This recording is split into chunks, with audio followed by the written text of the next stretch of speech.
रहने वाले महलों की। क्या होगा जब घर वालों को सच का पता चलेगा? आने दो सच सबके सामने। उतार दो ये श्रृंगार, उतार दो ये गहने रानी, उतार दो।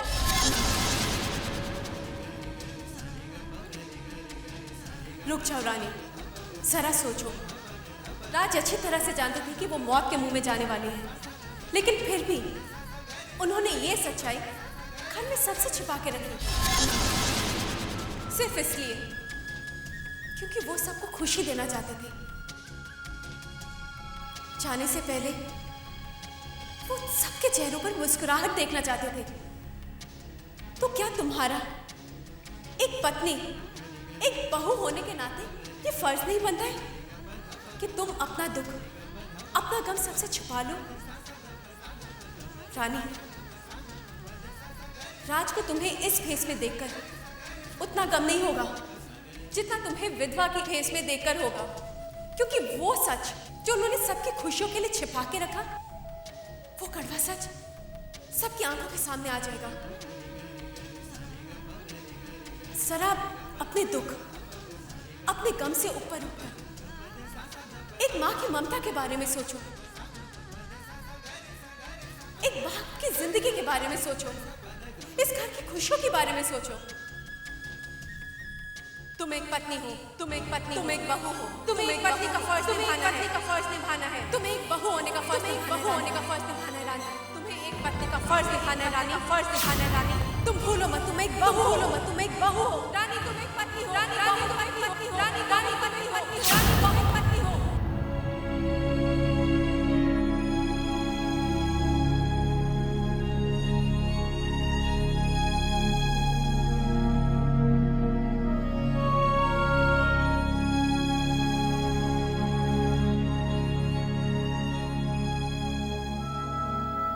हम एक पत्नी और एक बहू दोनों का फर्ज निभाएंगे।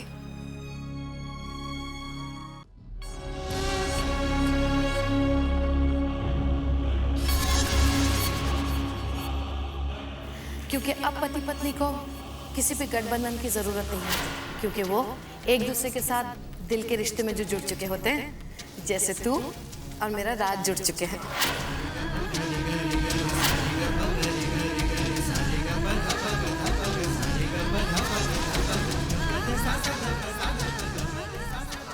एक बात कही राज, आज हम बहुत खुश हैं।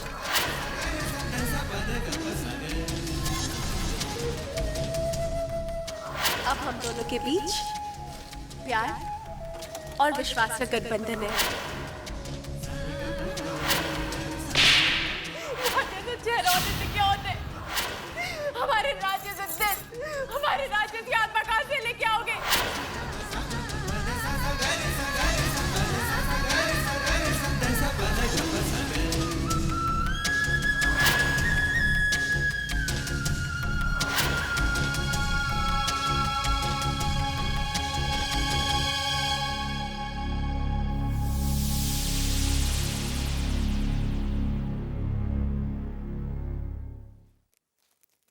हमें यहाँ देखकर हैरानी हो रही होगी कि जिस इंसान को हमने घर से धक्के मार के निकाला, जिस इंसान ने हमारे साथ इतना बड़ा धोखा किया, आज हम उसी के दरवाजे पर क्यों खड़े हैं? हमारी मजबूरी हमें यहाँ खींच लाई। हम नहीं जानते कि ऊपर वाले ने तुम्हें हमारे राज जैसी शक्ल क्यों दी है। हम ये भी नहीं जानते कि तुमने हमारे साथ इतना बड़ा धोखा क्यों किया। हम बस इतना जानते हैं कि हमारे पापा, जो तुम्हें राज अपना बेटा समझ बैठे हैं, राज के गुजर जाने की खबर से अपाहिज हो गए। तो जब उन्हें इस असलियत का पता चलेगा तो वो तो दम ही तोड़ देंगे। हम बस इतना चाहते हैं कि ये झूठ जो तुमने शुरू किया है, इसे पापा की तबीयत ठीक होने तक जारी रखें।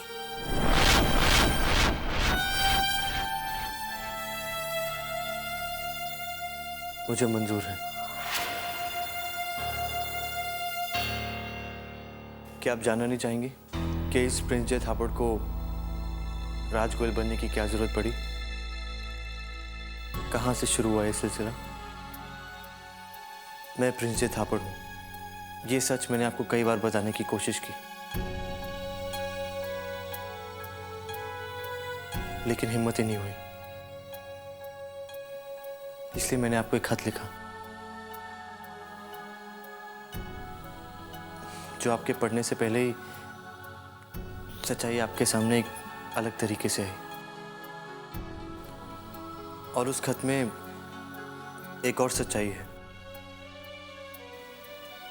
जो सिर्फ मैं जानता हूं। और वो सच मैं आज आपको बताने वाला हूं कि इतने दिन मैं राज गोयल बन के क्यों रहा, क्यों सच ना बता सका। इसलिए क्योंकि मुझे अपने पापों का प्रायश्चित करना था। राज का एक्सीडेंट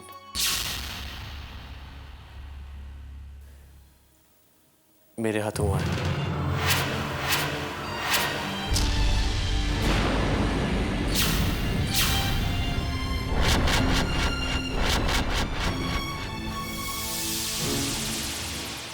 राज की मौत का कारण मैं हूं।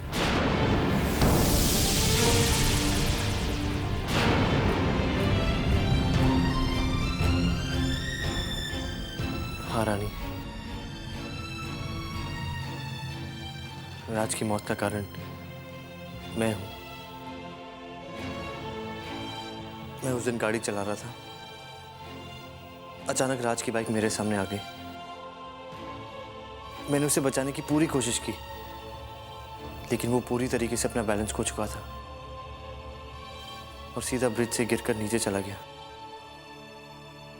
मैं उस दिन यही बात बताने आपके घर पहुंचा, लेकिन देखा तो राज का चौथा चल रहा था।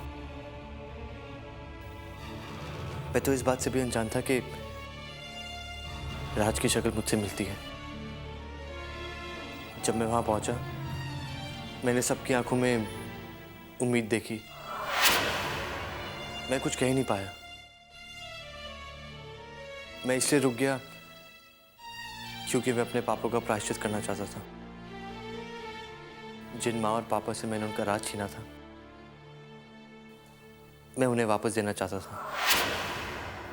शायद इसलिए भगवान ने मेरी शक्ल राज जैसी बनाई। लेकिन धीरे धीरे मेरे मन पर यह बोझ बढ़ता गया। मुझे अपनी गलती का एहसास हुआ। तब मैंने आपको एक खत लिखा, लेकिन मेरी किस्मत, वो खत आप तक पहुंच नहीं पाया। आप वो खत पढ़ ही नहीं पाए।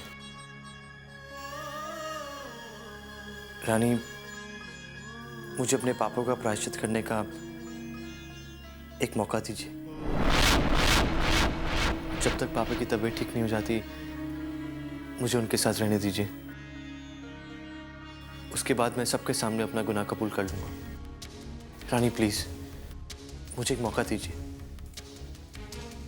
सिर्फ एक मौका।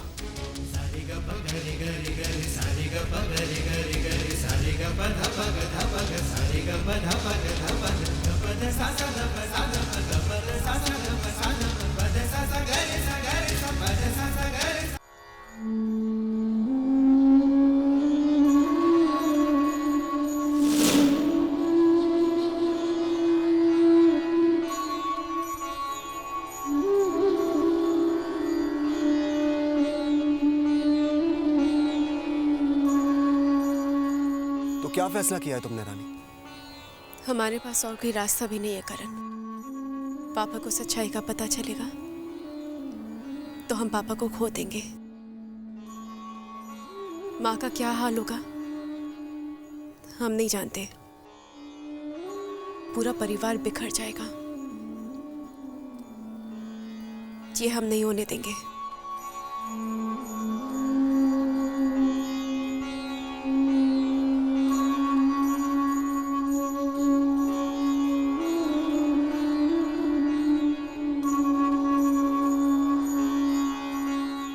लगता है ये ठीक होगा।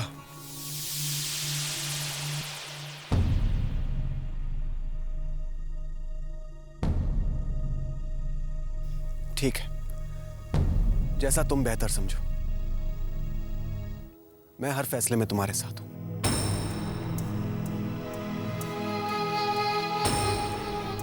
थैंक्स करण।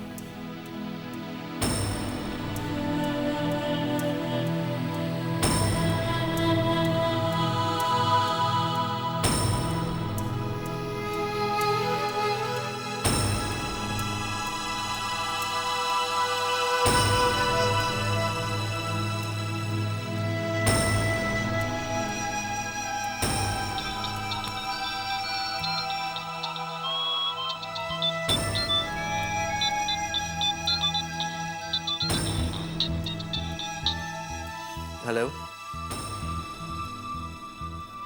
हम रानी बोल रहे हैं। पापा हमारा घर पे इंतजार कर रहे होंगे। मैं बस अभी पहुंचता हूँ।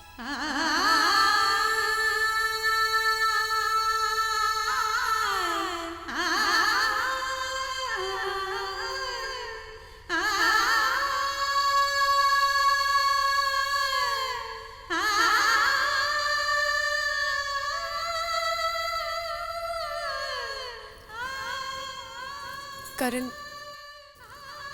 हमारे राज की बॉडी कल मिलेगी।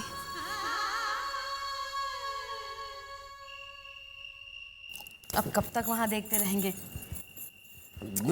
माँ, जीती रही बेटा। लीजिए, आ गया आपका लाडला। सुबह से बेसब्री से इंतजार कर रहे थे इसका।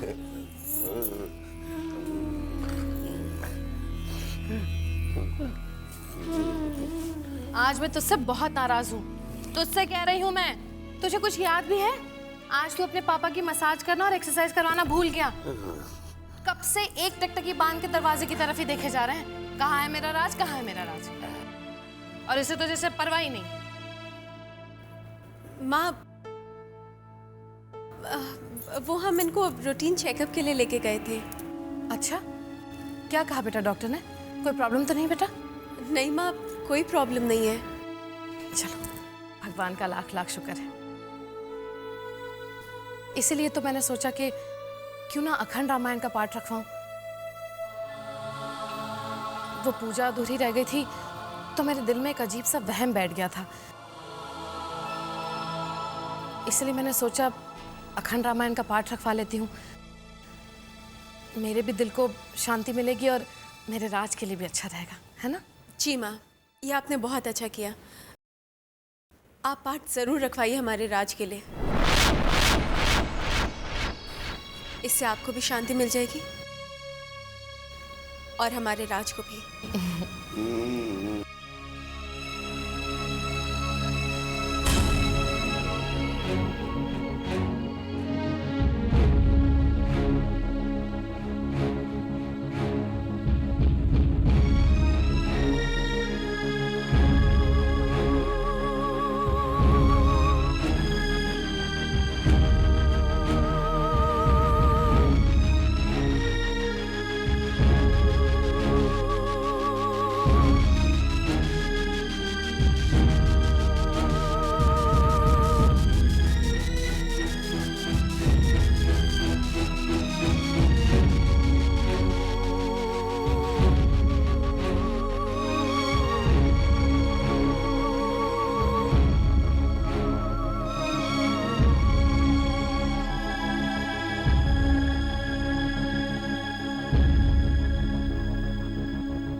हमें माफ कर दीजिए। हमने ये फैसला सबकी खुशी के लिए किया है। राज, आपकी जगह हमारे दिल में तो क्या, इस घर में भी कोई नहीं ले सकता है। हमें माफ कर दीजिए।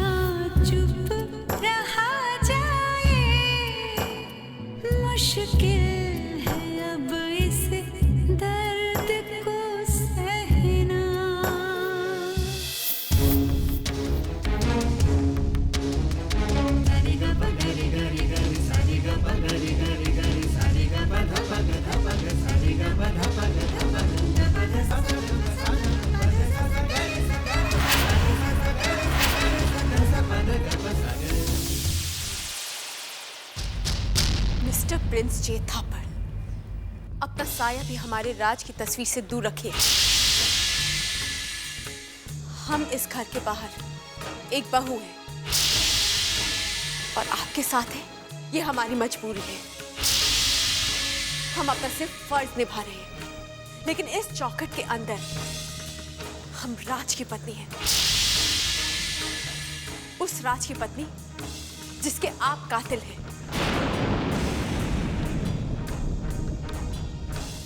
हम नहीं चाहते कि हमारे राज की तस्वीर पर उनके कातिल का साया भी पड़े।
रानी बेटा, माँ, हम अभी के पास आ रही थी। लो, और मैं तेरे पास आ रही थी रामायण मांगने के लिए। मैंने सोचा पंडित जी के आने का वक्त हो गया, उससे पहले पहले सारी रामायण इकट्ठी कर लूं। हम अभी लेके आते हैं। राज बेटा, तू भी जल्दी से तैयार होकर आ जा। ये जो अखंड रामायण का पाठ है ना, ये मैंने सिर्फ तेरे लिए रखवाया है। इसलिए जब पूजा शुरू हो तो तेरा वहां होना बहुत जरूरी है। जल्दी से तैयार होकर आ जा। चलिए माँ। तू कहाँ जा रही है मेरे साथ? हम भी आप ही के साथ चलते हैं। नहीं, तू मेरे साथ नहीं आएगी। आज पूजा में पति और पत्नी दोनों साथ बैठेंगे, समझी?